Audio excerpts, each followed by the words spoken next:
Durant ce processus électoral, les artistes, chanteurs ou comédiens ivoiriens se sont illustrés chacun à sa manière. Les humoristes qui habituellement sont très en vue pour décrisper et détendre l'atmosphère ont été très sobres. Abbas Ibn Ouattara n'a pas voté pour des raisons de sécurité. Et sur la posture des artistes en période électorale, il opte pour la neutralité. Cela devrait être la position des autres selon lui.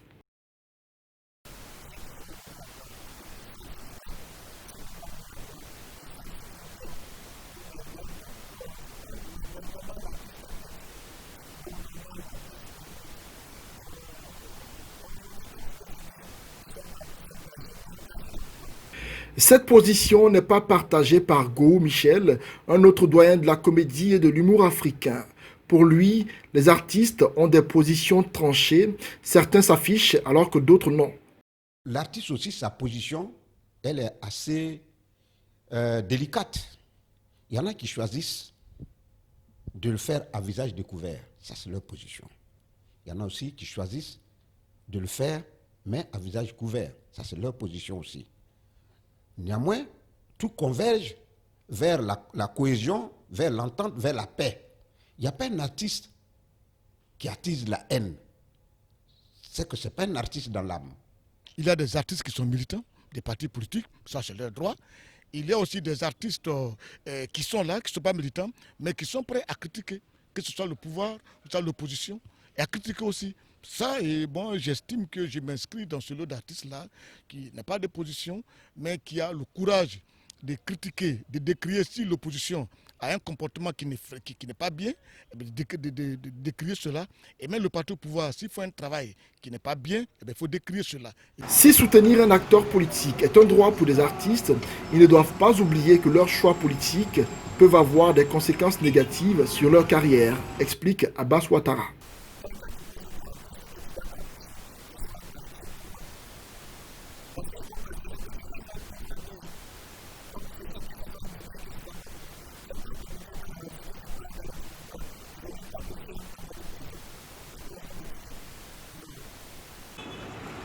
Parlant d'élections en Côte d'Ivoire et sur le continent, ces artistes, comédiens ivoiriens, déplorent que des citoyens meurent pour des acteurs politiques qui se soucient peu de leur situation.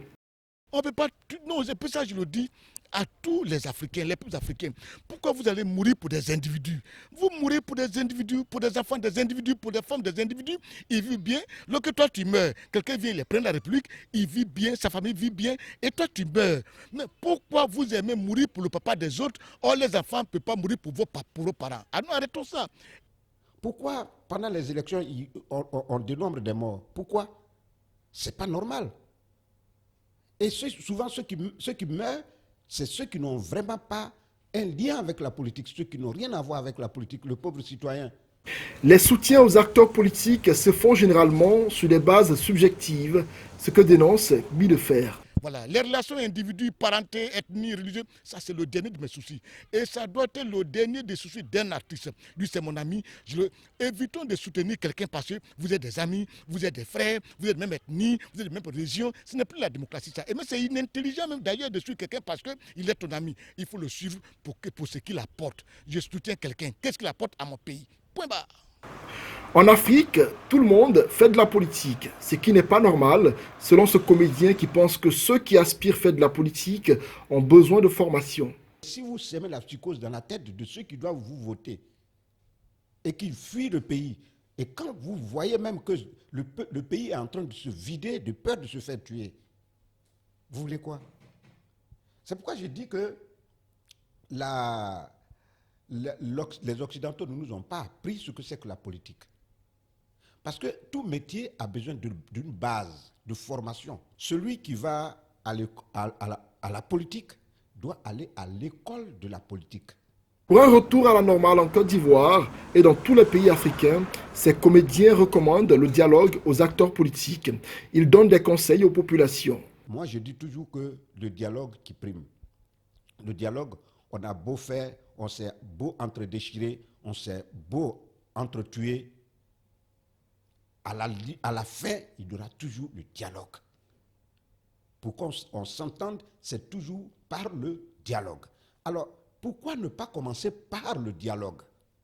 La guerre qui a eu lieu en 2010, là, on a eu près de 3000 morts, des gens ont eu des jambes amputées, des bras amputés carrément, qui ne peuvent plus rien faire, mais ils n'ont pas eu de soutien valable. Alors qu'on voit les gens pour lesquels ils ont eu des bras coupés, des pieds coupés, on les voit vivre de manière, c'est-à-dire ils vivent avec une extravagance, ils vivent dans le luxe, ils vivent bien, pendant que vous avez des bras coupés, vous vivez dans des quartiers précaires, des situations précaires. Pourquoi mourir pour quelqu'un? Mais ils ont commencé à comprendre. Aujourd'hui, la politique a créé une fissure au sein du milieu artistique ivoirien. Les positions des uns et des autres ont un impact visible sur les productions musicales et théâtrales en Côte d'Ivoire, même si certains font mine de l'ignorer.